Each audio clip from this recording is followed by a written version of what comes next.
Brilliant. So thanks for joining us tonight, everyone. So tonight we're going to be, this is part of the Tyfu Cymru Diversifying into Horticulture series that we do. We ran it earlier in the year and it was a great success. So we're running some of the sessions again. Some are a bit different, some we're repeating because they were so useful. And the one we're doing tonight, as you know, is considerations for leasing land and creating contracts. So bear with me a second while I just share my screen.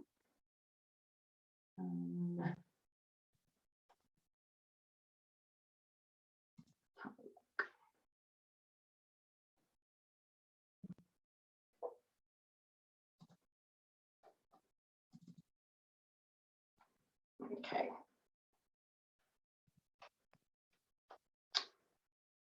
There we go. Okay, so just some housekeeping to start with. So asking all attendees if you can mute yourselves on entering the meeting. If you do have any questions, please just pop them in the chat box, unless the person presenting is happy for questions to come in, which they will say at the beginning. And then there'll be time for questions at the end of each little presentation. As you know, we are recording this session and it will be posted on the Tyfu Cymru Knowledgehub after the webinar. If you're not sure what that is, it's the database on the Tyfu Cymru website where we put all our webinars and other resources for you to access. If you do have any issues with being recorded, please get in touch with me after this session. It does take a few days for us to upload them, so we do some blurring out and stuff. But if you do have any questions, do let me know.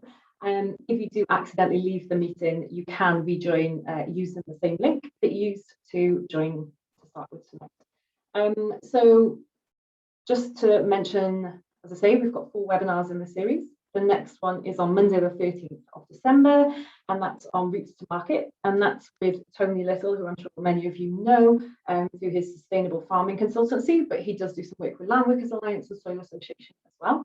And if after the session you would like to sign up for the full support from Tyfu Cymru, if you're not already, you can apply on our website under says apply here and business review, or you can contact us on the email address there.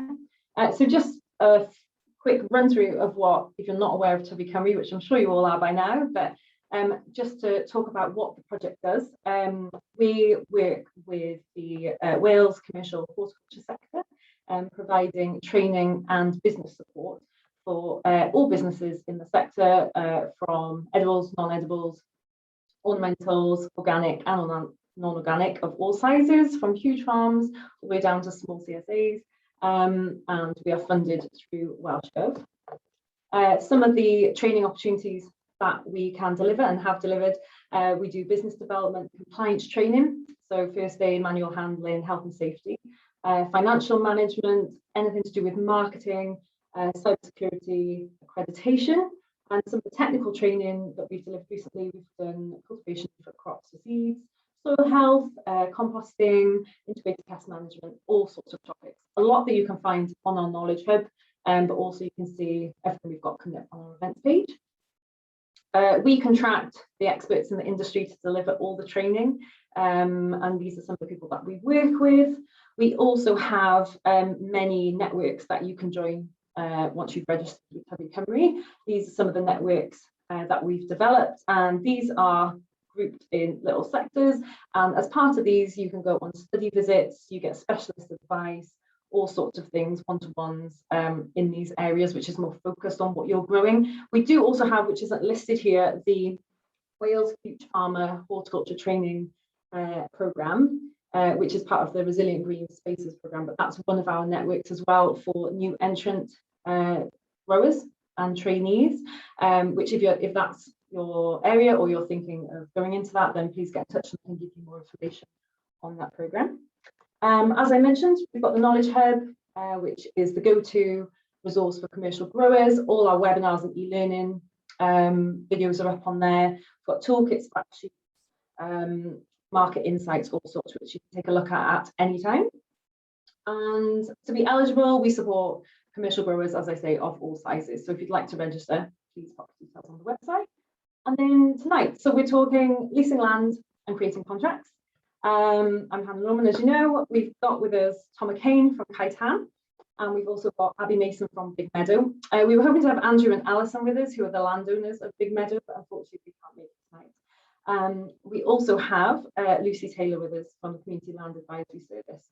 And I'm going to start off by handing over to Lucy, who's going to talk a bit about what she does and what she can offer people who are leasing land and putting contracts together with landowners. So thank you very much. Okay, thanks, Hannah. You just have to tell me if my reception isn't good. We've got some problems in the area with Virgin broadband. Yeah, just to sort of give you an idea of what the Community Land Advisory Service is and how we help people, basically. We support projects, all community-led green space projects. So it's not just sort of farming. We also support groups to have support if they want to do, if it was just a small wildflower meadow or very small community growing project. We support groups to access land and get all the necessary permissions for all of those community led and to create some sort of green space. We also provide some sort of planning advice to Tyfu Cymru and do one-to-one sessions as well. So if you were interested in sort of diversifying or wanting to build structures, then I do one-to-one sessions through Tyfu Cymru as well, if you wanted to get that support. Yeah, I mean, we're going to be talking about leases this evening, and I just thought that I think Tom and Abby may refer to some of the support they had, and I will share my screen just so that you can see the part of the website that I think would be useful. So can you see that okay? Yeah, all good. I might take my view off. Is reception's okay? Yeah, okay. But yeah, so this is from the Social Farms and Gardens website, which is farmgarden.org.uk. And then we have, just going to go back a page to the Community Land Advisory Service resources section, and we updated this in 2020, so there's like quite new, up-to-date documents on there that a lot of people find quite helpful. One of the things that I thought I'd just show you is this page here. I mean, we did talk about sort of looking for land and sort of dealing with different types of landowners, but once you, in the very early stages of sort of perhaps getting some sort of land agreement, then I would suggest that regardless of whether it's a lease or a license, that you have a go at filling out the heads of terms template, which is here, and that just is a useful thing to prevent. It basically saves a lot of time and money when you're sort of doing to-ing and fro-in between solicitors. So if you do this before engaging a solicitor, it can be that is definitely not it. Right, hang on. Right, can you see that?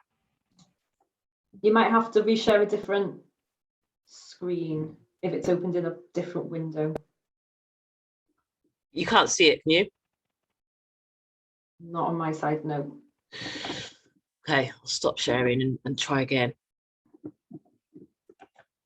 Can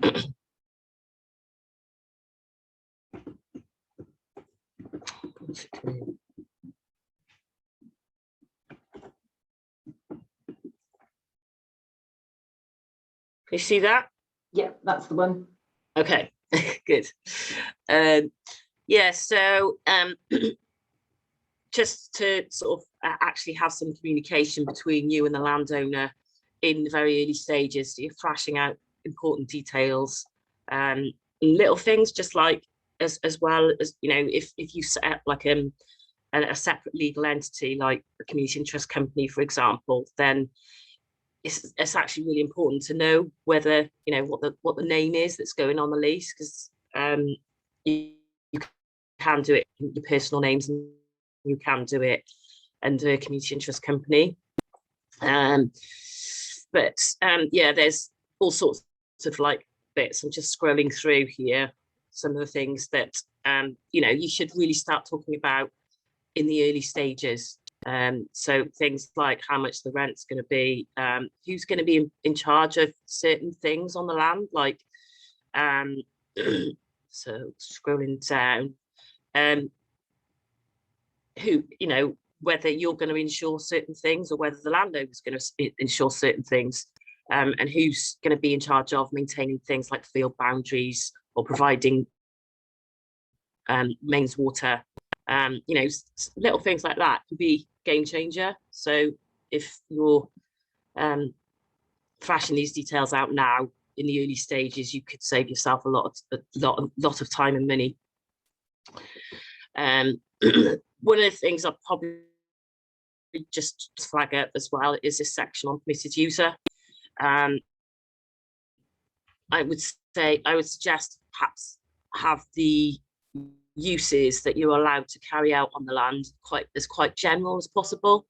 So you're not being too specific about what you're allowed to do. If it just says growing, then perhaps you're not going to be able to bring people onto the site for learning and sharing knowledge and things. So just try and keep things general, and also think early on about what you might want to do, because the landowner doesn't want you bringing members of the public onto the site, then that again is a potential game changer and perhaps not worth pursuing. So yeah, that's the heads of terms document that I wanted to just share with you, and also, you know, the fact that it's all action of. I'll stop sharing now. But yeah, I don't know if anybody's got any questions, or Tom and Abby want to come in at this point.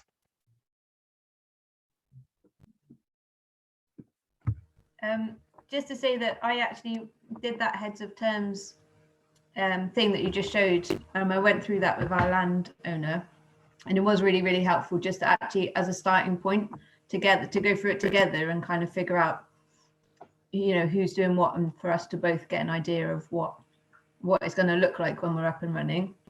So yeah, it was definitely a super helpful thing to do. Good. And I was just wondering, Lucy, what would you say is the thing that you come across the most in terms of what people forget to discuss with their landowner beforehand? Like, what are the reoccurring problems that keep coming up? Is there anything specific? I would say one of the things that people do forget most is to actually get a red line boundary plan of the site early on, so that you know exactly where the boundaries are and you're in agreement at an early stage. And also being set up as a legal entity early on. So I would always recommend setting up some sort of either a limited company or a community interest company, so that you're not really signing leases in personal names, because you're then liable for every single clause in that lease personally. Yeah, those are the two biggest things really, is that they're important to get it done early. And then planning as well. I'm always going to say planning, aren't I? Being a town planner, but yeah, I think sometimes people don't look into whether, you know, essential structures are going to be, you're going to be able to build them on the land. There's no point in entering a 25-year lease or a 7-year lease if you don't think, you know, if there's policies or protections on the land that mean you're not going to be able to build those structures. So yeah, that as well. Brilliant. That's really, really good advice. Would you be able to pop a link to that web page into the chat for us? Yeah, Just in case someone wants to access Sure. it, and then I can take it from there and share it with anybody in the notes when people are watching back as well. That would be fantastic. Is there any other questions for Lucy? I know she might pop around for a bit. But is there anything? Yeah, I'll hang around for a little bit, but I'm going to have to go in about 10 minutes, so I've got to be somewhere at 7. Okay. Thanks, Lucy. All right then, should we hand Okay, over to Tom? Yeah, sure. Hello. Thanks a lot. Yeah, it's nice to see lots of faces. I've just seen Katie Trent now, who I haven't seen for years. So yeah. And yeah, I was going to start off saying that yeah, Lucy was really helpful to us when we started up in a few ways. I think first up, when we took on the land in Ilston, our first plot of land, you helped us develop a contract with Ant, which has run through the 7 years, and actually I can get onto that because that's just come to the end of the 7-year period.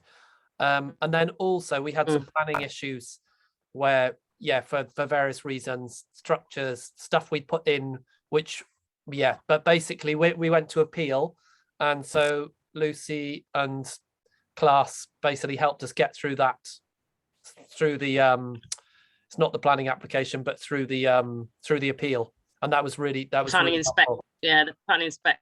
Yeah. So that was great. That was Good. really useful to have that help. So I'm just going to share my screen, and I've got a presentation. And actually in this presentation, I know, because this was prepared for last time we did this, it covers a bit more than leases, but I think I'll just do the half of it that covers leases and sort of a bit of a story about the leases that we've got and how things came about for us. And then I'll leave the other part, and if it's relevant, we can come on to it later. So yeah, we're based down on the Gower Peninsula in South Wales. We've grown veg for 130 households. We host trainees every year. We have lots of volunteers who come and get involved. We engage the community in different aspects of our work. We're working with schools. So we have Jessie, who runs a schools program with us, going into schools right through the year, running different programs. And we're now doing quite a lot of advisory and outreach work to other CSAs all across the UK, really. And over this year, I've set up a webinar program called Grow Your Own CSA. So I've got, it always sounds like the punchline to a joke, but I got 5 Scots, 5 English and 5 Welsh on my course, which is a really nice mix. And they come, we meet for an hour and a half, 2 hours every week, pretty much. We have like a week off once a month, and we look at all the different aspects of setting up a CSA. And then I invite in different speakers. I give them lots of homework in between. So that's been quite interesting for me to set up and run that program. And I'm learning a lot myself from doing it, because a lot of it is about the discussion, the issues that come up for these 15 groups across the UK who are all setting up or thinking about setting up CSAs. That's just a nice picture of veg. I think it was one of our first veg boxes, just to say the core of what we do is about growing veg, but that's kind of evolved into lots of other elements. And so this is our first site that we started on 7 years ago. So we basically, as far as all lease agreements and whatnot go, this was owned by Ant Flanagan, who had bought 17, I think there's 17 acres altogether. And that field you can see is about 4.5 acres. And he wanted basically to support community growing projects and food growing projects and energy projects. And so he leased us the field on the basis that we wanted to set up this community supported agriculture project. And he basically leased it to us for a peppercorn rent, really, to start with. It was, I think, for the first 2 or 3 years, I don't think we paid anything. And then actually the agreement was that once we were established within 2 or 3 years, then we would start to pay a certain percentage of our profits would go to him in rent. But it was very reasonable. he bought the land. He's a private landowner, so the lease was between Kaitan, the company, and Ant Flanagan and his family. And the added complication, we developed a lease with the help of Lucy and the Community Land Advisory Service. We had on the site, on the 17 acres, the rest of it you can't see, there's a sheep share and also now a cow share. And so one of the complications with our lease was access to the site, because all the groups using the site, we all share the same access. And in effect, Kaitan is leasing the field that has the access. So within our contract, we had to be very clear on water supplies, water usage. Everyone has to sort of log their own water usage, pay their own bills, or split the bills between us fairly. We decided on who was managing which bits of fence line, which bits of hedgerow. And it's worked fine, actually. Over the 7 years, there haven't been any complications, really. I think it was really clearly set out from the start. And since that, yeah, there haven't really been any complications with other site users. Another interesting thing that's happened is that was a 7-year lease, which ran out this summer. And so Ant said, look, I'm going to sell the land, because that was the agreement. We're going to lease you the land for 7 years, and then we're going to put it on the market, and hopefully you'll be able to buy it and put it into community land ownership. That was the plan from the outset, really. But it got a bit more complicated because we've now got a second site, which I'll go on to show you, which is much better quality land. It's very close by, and it's owned by the Ecological Land Co-op. And we want to buy that and also put that into community ownership, but we didn't want to do 2 fundraising campaigns. So we just kind of sat with this one and waited to see what happened, see if it did go on the open market, and didn't want us to lose the site. So he was going to put it on the open market with us as a sitting tenant and just see whether that was an option. And what happened in the end was some of our members, the sheriffs, Steve and Gwen Sheriff, they came forward and said, look, actually, we really like the project. They're regular volunteers and really engaged. They're really engaged in the veg side of it and in the cow share side of it. They said, look, we'll just buy the whole site because we've got this money at the moment. And then you can buy it when you're ready to put it into community ownership. So that is the plan for both of these sites. So this is our second site, which is actually it's only about half a mile or even a quarter of a mile as the crow flies from the other field, but it's a bit of a way round by road. And this field is an 18-acre site. We've got the front. Oh, did I put a picture in? No, I didn't. We've got basically the front section with the 1 polytunnel and the fields to the back, to the north, basically to the north end, to the back of the picture, basically. And then the fields to the right with the polytunnel and all the ground cover, that's another couple who are setting up a flower growing enterprise. And so the Ecological Land Co-op are leasing them 6 acres, they're leasing us 5 acres. And then the rough land around the top of our plot is another 6-acre plot, which they're also looking to lease to a further tenant at the moment, because the first tenant, it didn't work out. So I don't know whether people know about the Ecological Land Co-op, but they basically act a bit like a bank, but with the money that people invest in them, they buy land. So for instance, they've bought this plot of land for, I think, something in the region of, I think it was about 10,000 an acre for the 18-acre site, 17 or 18-acre site. And then they break it into plots and they're applying for planning permission for those plots. In this case, they're going down the One Planet development route. So we didn't actually want building a house on ours, but we've opted for a community centre, like a shared space that could be like cooking space, training space, space for trainees to live in, that we could share between the 3 sites. So we could have a sort of communal space in there. So that's sort of sitting behind the housing planning permission. So currently they've got planning in for a small holding on Trevor and Bettina's on the flower farm, and they're going to put in a second application for the house and development of the site along the north side.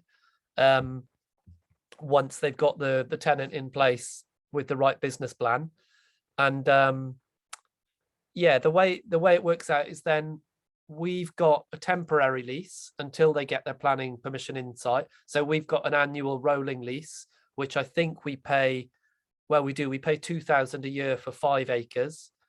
And then once the planning permission goes through and the planning permission for our community sort of shared space, then they would give us a 200-year lease, and we would pay 70 or 80,000, I think, for that lease. And the people who are getting a house built on theirs, or they've got to build the house themselves, but the people who are getting a 6-acre plot with planning permission to build a house, I think they pay 110, 120,000 again for a 200-year lease. And then obviously you've got to develop, all the development you put on the site is your own development, is your at your own cost. So I think that's it. What else could I say about the ecological land co-op? Yeah, I think that basically explains how they work and what's going on there. So just to sort of look at things to consider when sort of looking at land and lease agreements and whatnot. Just off the top of my head, this was things that I was thinking about when we took on our land. So firstly, the quality aspect and proximity to market. It's really tempting to go for like anything available when you're looking for land. I know for years I was looking for land and desperate to own something. And actually we looked at lots of land which really would have been in the wrong place and was often like wetland, north facing land. I think you've basically just got to be patient. It's hard to find land, but yeah, get something that's like a reasonable quality. It doesn't have to be brilliant. A reasonable aspect, basically just not north facing, like really cold land, and proximity to a local market. Again, I think it's a real, if you do plonk yourself in the middle of nowhere where land might be much cheaper and more available, you're always going to have the problem of access to market, and also the community side of it, you know, access to people engaging in your land and place. Cost is obviously a big issue. We did buy our own land years back and went through the One Planet development, which was a pretty harrowing process, and then we sold the land and moved on. And we sort of had the option as a family that either we bought land or we bought a house, and in the end it's worked out really well that we bought a house here at the same time as the land was available in Ilston, and since that's rolled on to the ELC buying the other land next door. And for me actually, and within sort of the kind of project we do, I find that works quite well not to live on the land. I quite like the fact that I've got a distance from it, and you know, in time I could leave the project and actually it would all carry on. The fact that my house isn't built in the middle of it frees me up in the long term and frees the project up to develop as it needs to develop. Length of lease. Yeah, you definitely want a lease that's not like, I don't know, even like 4 or 5 years is pretty, you know, in growing terms. If you're going to get polytunnels up, infrastructure up, build a market, I think you really want, we got a 7-year lease with Ant when we started, and I know we've got a rolling year lease with the Ecological Land Co-op, but in both those cases 7 years was reasonable. And also I kind of trusted Ant and all his looking at actually how he wanted things to develop. It seemed like, you know, he was all out for us to own the land in the long term, so we felt fairly safe in those terms. And the same with the Ecological Land Co-op. We know that they've got a very long-term goal. To their aim is basically to get people on the land and get projects up and running, and they pretty much bought that land for us. They sort of came and approached us because they knew that we wanted to buy it. So so I think it's, if it was a landowner that we didn't necessarily know so well, we didn't have such a relationship with, or we didn't know exactly what their motives and objectives were, then we'd be looking for as long a lease as possible to give us security. I just mentioned as well, at the moment, we've been talking about this over the last year or so, but Morriston Hospital, the main hospital in Swansea, on the east side of Swansea. They bought 55 acres a few years back for future development, and it turns out that some of that land they're not going to build on, and they've got no plans to build on it ever, really, they said, because it's not really suitable for the rest of the site. And they were interested in what we were doing, and they've sort of come forward and offered now 7 acres for a CSA to be set up. So we're supporting one of our members to go ahead and set that up. And that's an interesting process, because that's a big organization to set up this lease agreement with. So that we're sort of going through the process. We've looked at the land, we've said we definitely want it, and now it's going through all the processes within the hospital. There's lots of different departments and people who have to understand what the project's about and commit to it before the lease agreement is signed. And again, in this case, I think Rob, who's running the project, will have to set up his own company in order to make that agreement with the hospital, rather than do it as himself, or rather than us do it as Kaitan. So yeah, that's going to be interesting to see what happens there. Buildings and planning restrictions. Yeah, that's always main issue with the site. Gower is an AONB, an area of outstanding natural beauty, so it's similar to a national park. So it means that there's a lot of planning issues that are more difficult to deal with in our area than they would be on other sites. So that's, we kind of didn't have any choice in that. That's just where we are. That's where we're based. It just means that all our planning applications are more rigorous than they would be in other parts of Wales. Neighbours, yeah, that's a key one as well. Who's your neighbours, and actually, are they into what you do? Will they be supportive? Will they get engaged, or will they dislike the project being there? Yeah, that's something definitely worth considering. And then support from Community Land Advisory Service. I've already mentioned that actually we found that really useful in terms of putting our lease agreement together, and then also in terms of when we had to do our planning appeal. And then looking at the terms in the lease agreement, I think I mentioned before, the key things for us were access and sharing the access with those other groups, the boundary management between us and the other groups and between neighbours, public access issues, and noise. I think those were some of the issues we had to deal with when ours. And I think that's it, because actually beyond that, I go on to talking about trainees and volunteers and everything. So maybe I'll leave it there, and either we can have questions or just carry on with Abby, whichever. I don't know how you want to do it, Hannah. Does anyone have any questions for Tom at the moment? Any burning questions, or you can ask them a little later on.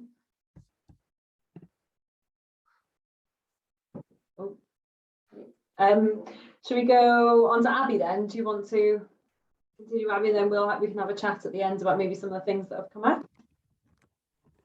Hello everyone, I'm Abby. So I set up Big Meadow CSA after I was a trainee with Kaitan in 2018. So we've been running now we've just finished our second season, so we're still quite new, quite a young CSA. But we've got a 2-acre field that we rent off a farmer in Llangennith, which is sort of the other end of Gower to where Kaitan are based. And we've got 72 members, which we supply weekly veg boxes for from the 2-acre site. But we do buy in veg during the hungry gap, because we don't have enough land or storage really to kind of grow crops all year round. So yeah, that's basically sort of Big Meadow in a nutshell. But I guess the kind of process that we went through to get there was, I mean, it was fairly straightforward. I think because we had the backing of Kaitan and the help of all of their directors who've gone through this process already, that was really beneficial for us. So definitely, if you can kind of get yourself involved with another organization who can, who are willing to kind of help you along a bit and give you advice, for me, that was invaluable, really. So yeah, once I finished training with Kaitan, I was kind of looking around for a project to get started. And I spoke to a couple of people about some land.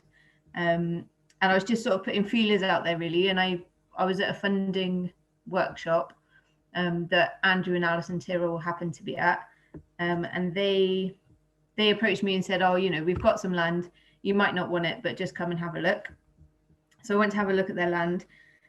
And it was great. It's perfect. It's a really, really nice site, really amazing soil. It's always been organic, so the soil quality was super, super high. I didn't realize that at the time until we started growing, but seeing some of the veg that's come out is sort of, I feel very lucky that the soil we kind of just got given almost. So that was in sort of March 2018. And then for a year then I spent time sort of setting up the CSA and working with Andrew and Alison to kind of build a picture of how it was going to work and what it was going to look like. And I think for them it was, they were taking a bit of a jump, a bit of a stab in the dark, because they didn't know me really. I had kind of painted the picture of what I wanted to create. But one of the things that massively put their mind at rest actually was going to visit Kaitan fields and then seeing in person what a CSA looks like when it's up and running and established. And I think once they saw the site, they were really a bit, some of their concerns were kind of put to one side.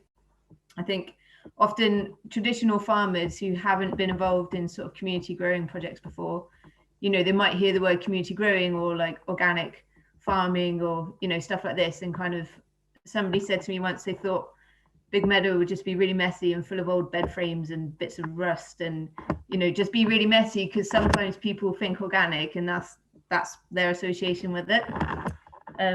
So definitely taking them to visit Kaitan was a big help, because it kind of gave them a visual image of what we wanted to replicate on their land.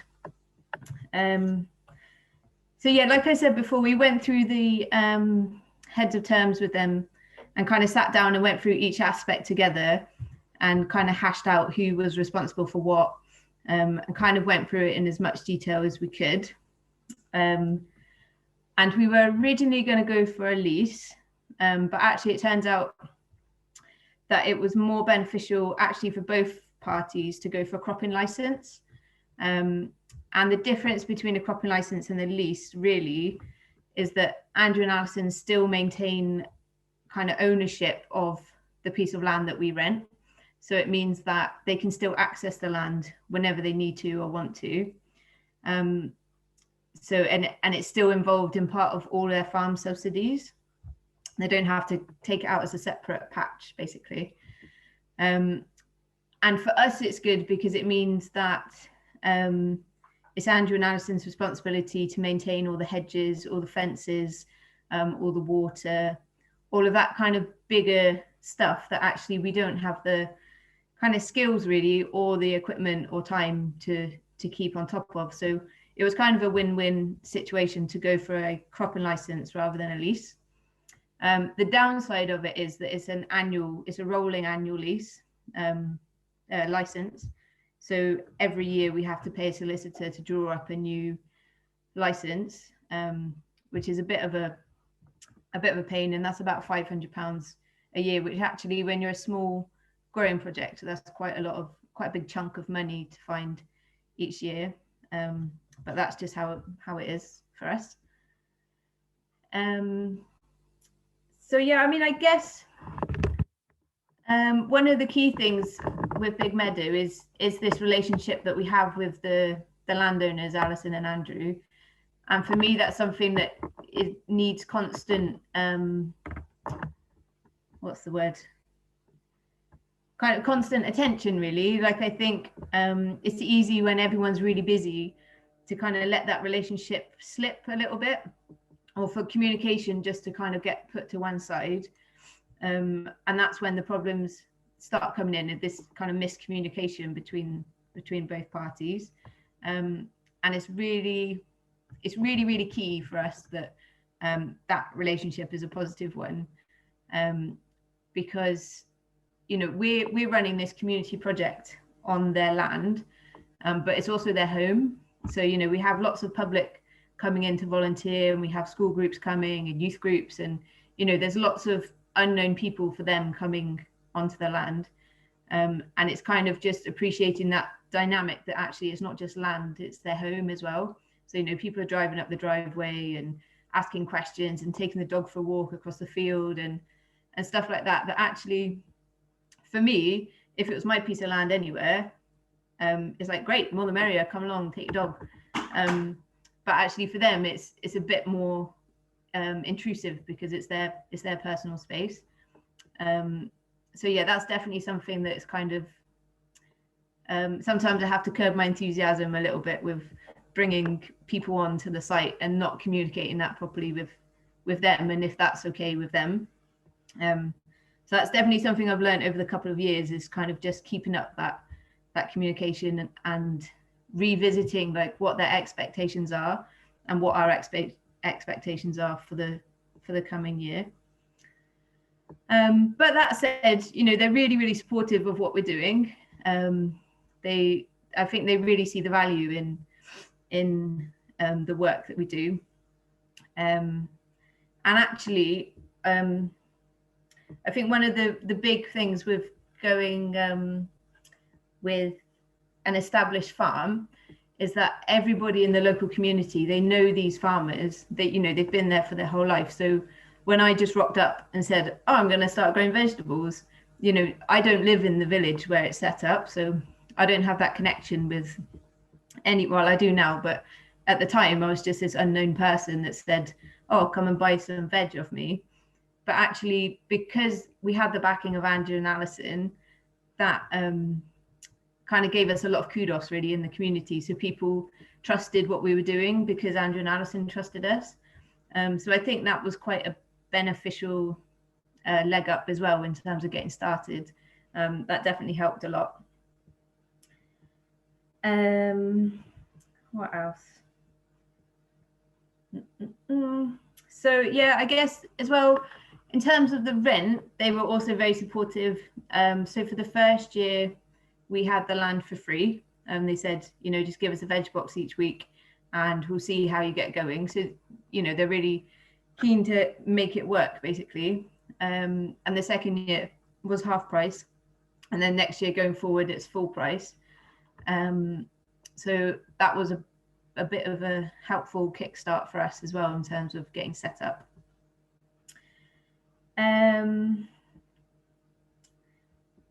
What else? So yeah, and I guess actually as well in terms of the relationship with the landowners and the fact that we've got a cropping license rather than a lease, is that Andrew actually does quite a lot of tractor work for us. And even though at the beginning he kind of said, you know, it's your project, it's very separate from what we're doing, I don't want to be involved, actually the way it's panned out is that he's quite interested in what we're doing and he's quite happy to get involved in some levels. So we don't have any of our own tractor kit at the moment, so he volunteers his time every so often to come and mow the field for us and to cultivate the field when we need it, which is amazing. It would definitely be a lot easier if we had our own tractor to do it kind of as and when we need, but for the time being, like, that's been an amazing help in kind of managing the site, really. Yeah, so what else can I say? Maybe I just go through it. I can share my screen and show you a few pictures of the site and what we do, and kind of how we went about things. Oh yeah, so this was a cool thing as well. So right at the beginning, I think this was the winter before we got started. So maybe November 2019, something like that. I held an open day in the village hall. And I just put out loads of flyers, and I put a little notice in the parish magazine and said, you know, this is what we're planning to do. Come along and I'll talk to you about the CSA and what it is. And Tom came along as well to talk about Kaitan and all of that and how they work. And I was really, really pleased actually with the turnout, because at the beginning I thought it might just be like, you know, a couple of people and a dog just hanging around, but it turned out loads of people turned up. And I think partly that's, again, that kind of relationship with Andrew and Alison, that people trusted the person that was on their land, and also the fact that Kaitan had already built up a bit of momentum around CSA, so people were already kind of, if they didn't know what it was, they were sort of curious already. So this was really great for me, because from this night we had maybe about 35 emails of people who were interested in a box, and, you know, people that I could get in touch with when we were ready with the veg. So that was a great thing to do to get started. Let me just see. Oh yeah, so this is the field that we rent before anything happened. So you can see these markers here. So that was us marking out the field. So it's basically part of a much bigger field.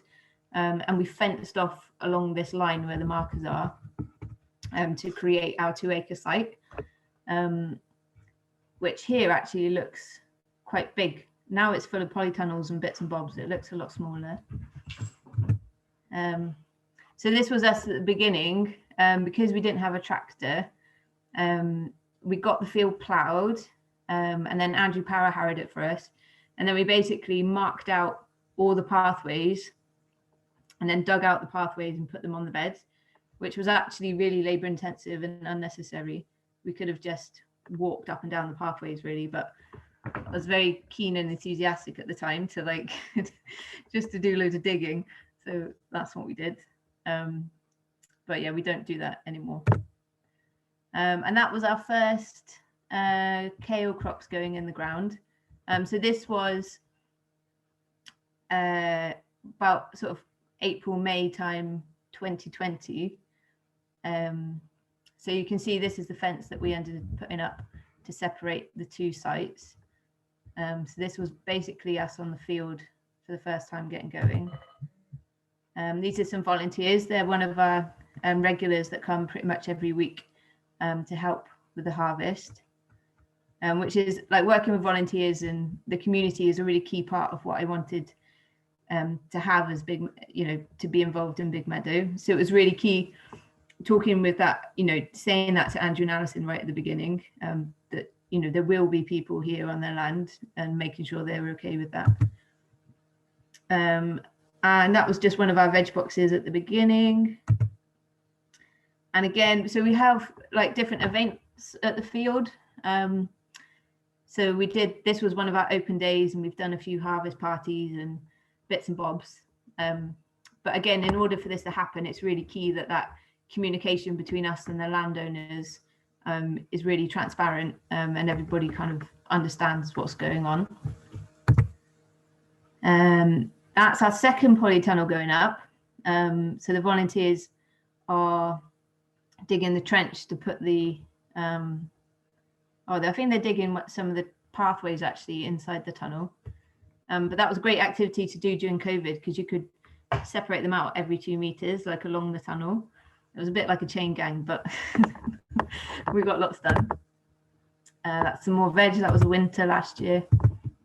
I think that maybe that's all of it. This is our veg shed. So basically members come to the car park of Big Meadow and pick up the veg from the shed, which initially was, you know, that should be fairly straightforward. And actually what started happening recently, originally everyone picked up from the field because we didn't have this shed. And then we built the shed in sort of October last year because the winter was coming and people couldn't pick up from the field anymore. And people picked up on a Thursday, great. And then actually, as time's gone on, they sort of pick up on a Thursday and then a Friday and a Saturday and a Sunday. And it's kind of elongated a little bit. So that was something that came up in a meeting with the landowners recently, is like just to remind the members that, you know, pick up is on a Thursday, because even though, you know, they're only driving into the car park, getting veg and going, if Alison and Andrew want to shut the gates and call it a day, you know, they've got people wandering around on their land. So, you know, it's a bit intrusive. So, yeah, that's another thing that's kind of come up over time that just kind of needs to keep on being addressed, I suppose.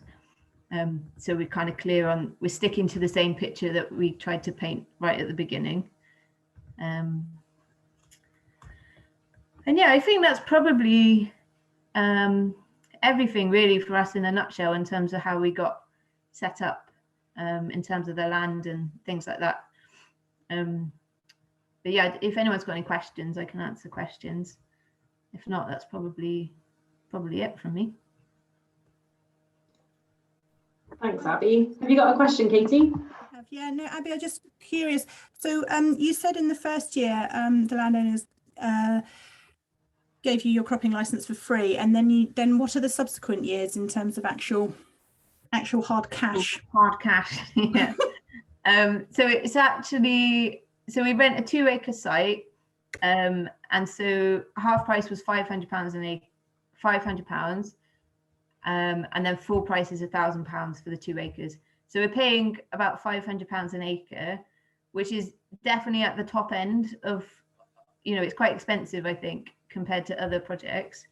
But I think for us, the payback of that is that, like, the soil is insanely good.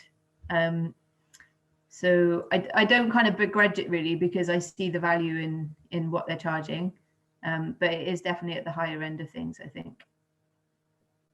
Yeah, that's useful to hear. And as you said, I suppose that you've got some voluntary time with a tractor, and that must count for. yeah. I mean, that's huge. If we had to do some of the stuff that he does for us by hand, I'd pay someone £500 probably to do it after a few years, because it'd just be too much work. Yeah. And also, actually, just another thing, because Tom was mentioning that kind of access to market, and making sure, you know, you've got somewhere to kind of sell your produce to. My original plan was that I thought I'd have to drive it into Swansea, because we're quite far out in the sticks. Like, it's not particularly, it's just quite a very rural area. So my original plan was to drive it into Swansea, but actually, it turns out we had enough uptake from the local villages that we just get people to pick up now from the field. So for me, that was quite a nice surprise, because I was hunting around for kind of pickup points in town, and actually now we've got one, but I don't have to drive it into town every week, which is a huge, that's a whole nother job in itself, really. So that worked out quite nicely, that all the people came out of the woodwork that I didn't even know were living there. Yeah. I think it's that balance, isn't it, of what are you saving, as you say, in time and energy from that he's able to help with the tractor and maintain the hedgerows, and how much have you put a cost per hour on your time, and that you're saving that, and the travelling and the delivering and whatnot, that actually it may sound like quite a bit compared to what other people say they're paying, but actually you've probably got a better deal.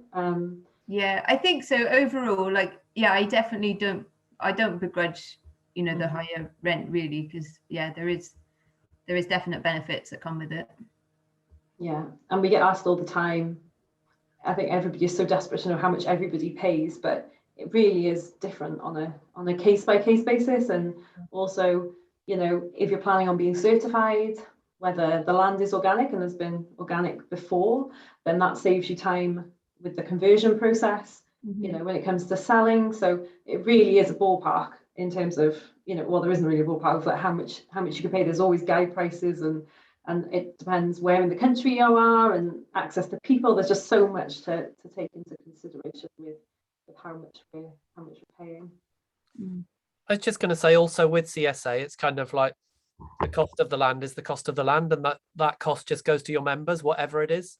So it's it kind of gets lost in the membership in a way, or not lost in a membership, but that is the responsibility of running a CSA, is paying for whatever the costs are. So it's kind of, yeah.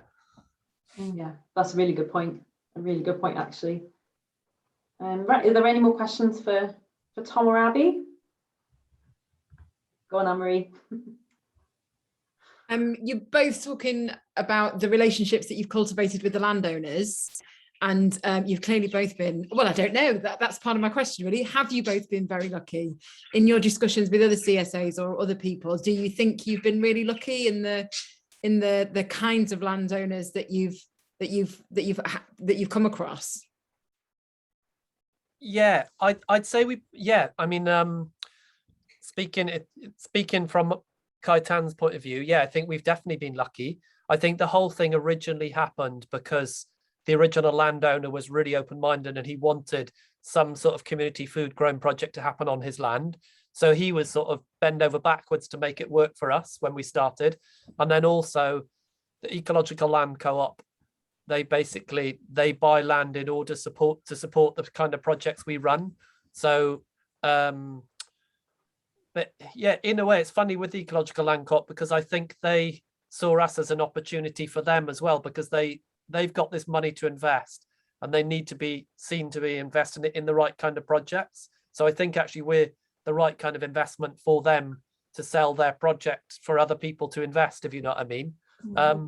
And we've got a nice relationship. I mean, the two current landowners like Ant Flanagan and the other landowners, the sheriffs who have bought the land from him down in Ilston. So they've always been members of the CSA, and we're all actually, I think we're going to go and have a fire down there tomorrow night. And, you know, it's like a really nice social group, a sort of a bit of a get together with them partly tomorrow night. There's one landowner who sold it to the other landowner. So we've got a very nice personal relationship with them. And then the Ecological Land Co-op as well. We also, since we've been with them, originally, like Ollie, who was like the person representing them in setting up our lease, he'd come and stay with me regularly and we kind of chat things through. So I built a sort of personal relationship with him. And next week, myself and the other grower, Eva, we're going to go and spend 2 days and a night with everyone from the Ecological Land Co-op and just have like a retreat together. So it's sort of, there is that, you know, they really want to basically bring people together, hear their ideas, know how to develop their organization. So we are lucky in that sense that we've got really open-minded people who want to see projects like this develop. Yeah. I can speak from my experience of that, Anne-Marie. Well, not the opposite, nothing bad happened, but just, I think when you're a new entrant looking for to set up your enterprise, you're so desperate for land. I think you can definitely stumble across the wrong land because you're so desperate to get started. Or, you know, people say, yes, I've got this and I can use this, but there is that importance of actually taking a step back and looking at, is this actually what I want?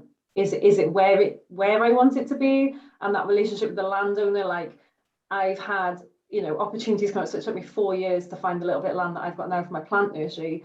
And I've been offered multiple lots of land, either from where I've been moving around as well. So it's not just been 4 years looking in this one little place of Monmouthshire, but you know, had people who are leasing land who have said they would sublet me land for my operation, which is quite small, which I didn't feel comfortable with because I wouldn't be able to develop that relationship directly with the landowner like how I wanted it to be. And that for me was a big no. But, you know, or just if something doesn't quite feel right, like there was another opportunity of land that came up and the landowner was like, I don't want anything to do with this, just make it look pretty, which sounds like a really like, great, I can do what I want as long as I make it look pretty. But actually, I wanted to have a better connection with the landowner that was, you know, that I was able to, that if anything went wrong, that we had a good rapport, or if, you know, anything needed sorting, that wasn't like, this is your thing, like, you know, I don't want anything to do with it, which sounds good, but it, you know, that didn't work for me. And where I ended up, actually the landowner's really keen, and, you know, I supply him with plug plants for his enormous garden, and he like, you know, and he comes over and he asks me questions about different things and anything that we need. And I'm fortunate that the neighbour is a landscaper, So, you know, her house, which borders, her house is like right up to my boundary. I was like, oh gosh, this may be a problem. It turns out she's a landscaper, and you know, that's part of her job as well. So I couldn't have asked for something better there. But yeah, I think it all comes down to building a good relationship with the landowner that will make or break the operation that you set up. So and Abby's clearly done that you with your landowners.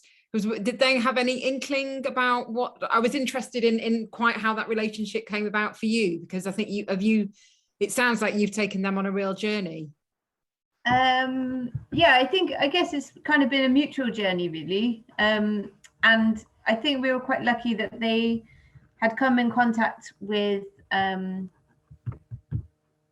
I've forgotten his name. What's the guy from Coca, Tom?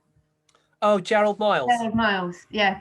So they had been trading cattle with Gerald Miles for a few years, and he's a real advocate for CSA. So I think he had been talking to them quite a lot about the positive benefits of a CSA.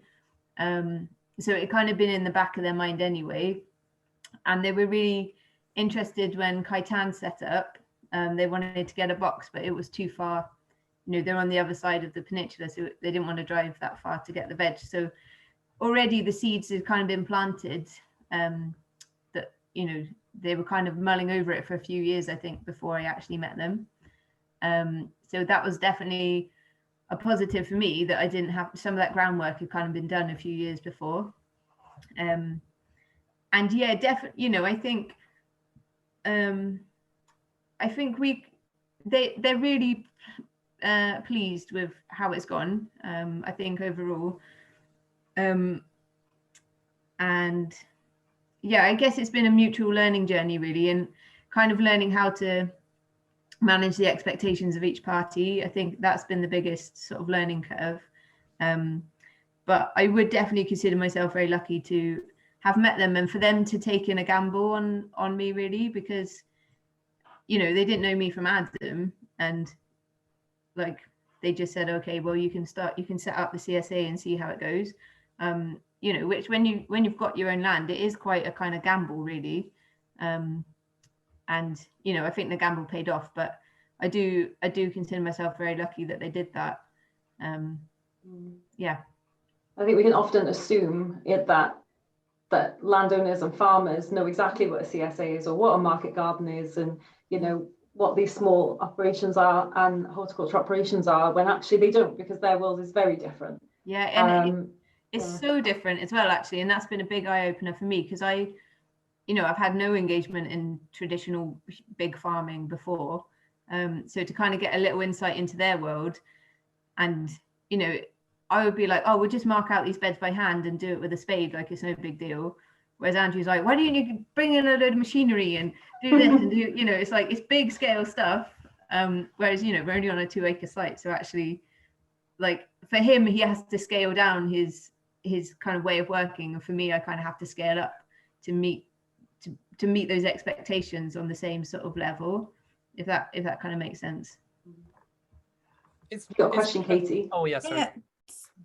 Sorry, Tom, were you about to say something? Well, just one little thing, actually, just because it relates to, I actually knocked on Andrew and Alison's door 12 years ago because I was looking for land to set up a CSA, and they really weren't interested at all because they obviously knew nothing about it. Yeah. So it's funny to know how it goes, because I knocked on the door of every farm on Gower at the time, like 12 years ago. So they're one of the people I met. You probably sowed the seed then. 12 years thinking about CSAs. Yeah. Sorry, Kate, go on. No, so my question is different actually. That's really interesting though, Tom. Just about a cropping license. So how did that kind of come about? Because I hadn't heard of a cropping license before.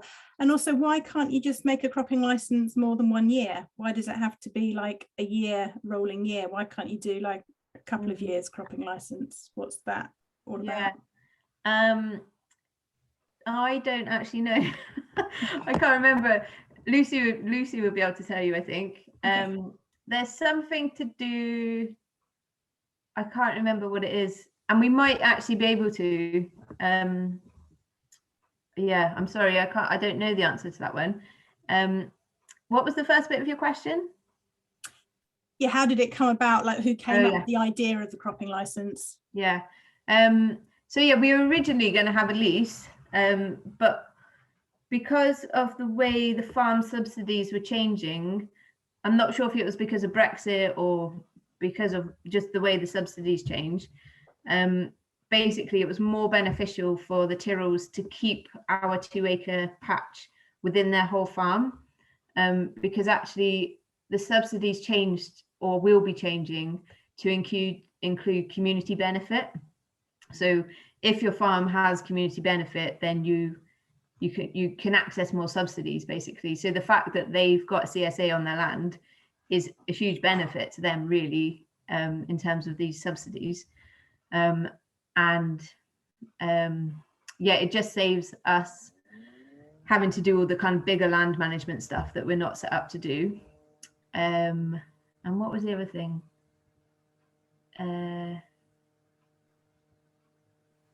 Oh, it's gone from my mind. I just had another point then about the cropping license.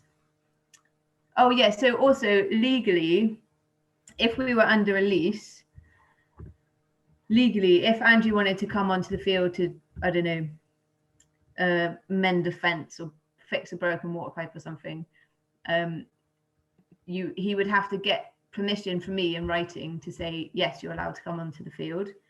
And actually that kind of, in practice, you know, if you've got a good relationship, you don't need to go through those formalities. But I think for him, it was a bit of an extra kind of incentive that a cropping license, he still has control, really. You know, he can come on the site and do whatever he wants to do, really.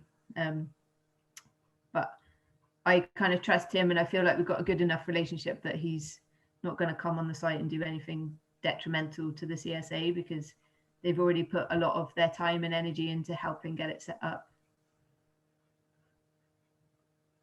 Brilliant. I think that's one of the regular thing that comes up in these discussions is, you know, people approaching farmers to set up to have some land, and the subsidy the fact that it affects their subsidies or could affect their subsidies is the thing that they go, no, sorry, not interested.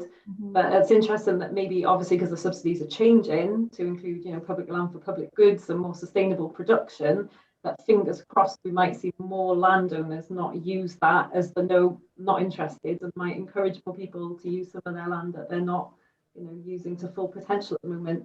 Yeah, definitely. Maybe we can hope. So. Yeah, brilliant. Right, are there any more questions before we wrap it up? Go on, Anne-Marie. It's not a question. It was just to say, Ant Flanagan and the Sheriffs, that needs to be a band. It does. I'll tell them that. Fantastic. That's great. Is there anything else to add, Tom or Abby? Or no, I don't think so. That was great. Yeah, well, thank you everyone for joining. As I say, the next session is going to be on the 13th of December with Tony Little and hopefully Pavlan Farm and a few others, talking about routes to market. It's going to be a bit different from the one we did before. It's going to be looking at alternative routes to market rather than just the standard ones that we're all aware of, or growing different crops to tap into a different market that doesn't exist already. So that's going to be on Monday, 13th of December. As I say, if you're not registered with Tubby, you can sign up on our website.